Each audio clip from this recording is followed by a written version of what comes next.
Elizabeth Edition, I'm Al Clark. The small open space bounded by Adams, Catherine, Jackson, and Mary Street, once known as the Battlefield, has been refurbished and rededicated as historic Woodruff Park. Located in the 5th Ward, where Bill Gallman is the councilman, the park is a testimony to community and government partnerships. Good afternoon, everyone, and I want to thank you so much for coming and joining us for the rededication of Woodruff Park, better known for years as the Battlefield. Now you might ask why it was called the Battlefield. From what I've been told as I did my research through the history of Elizabeth, it was known because if you had a little disagreement with someone back in the days, well, this was the place they came to duke it out. 4 years ago, prior to my election, right in the center of this this park, they had an old, dilapidated, run-down, 4-barrel weed-growing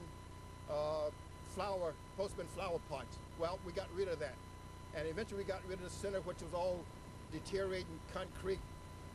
Got rid of those, and to my right here, you'll see the new flagpole that I'm so proud of. So it's a great, great event here this evening.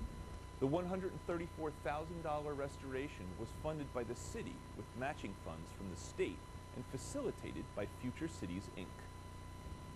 This is really a wonderful day for the community. I'm supposed to talk about the collective effort that went into this, and it really is a wonderful day when you can demonstrate and see the tangible results of collective community effort, of a determined community to take it and make it a better place.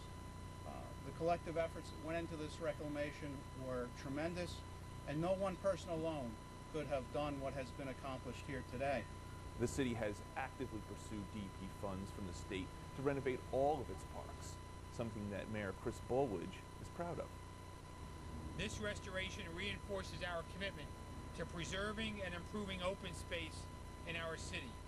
We've renovated every single park and playground in our city with the help of Green Acres funding.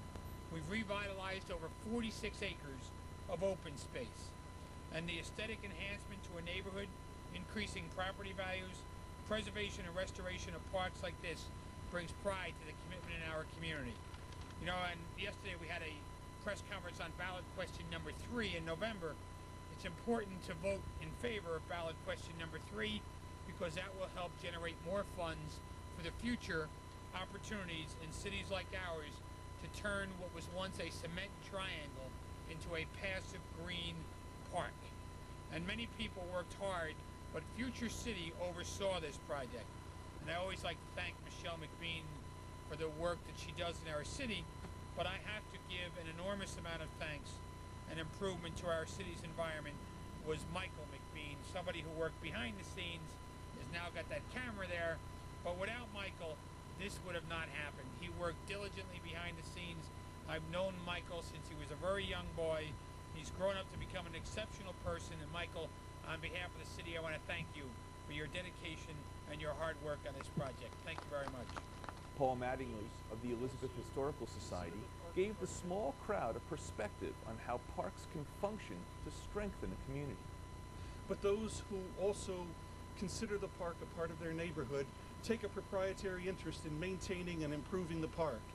If both of these forces, the city fathers and the citizens who live nearby, take this responsibility, they will create a democratic resource for their neighborhood and for Elizabeth. Thank you. If you would like to volunteer to help take care of this park, you can call Future Cities, Inc. at 908-591-1869. That's it for Cablevision's Elizabeth Edition. I'm Al Clark. Headline News is next.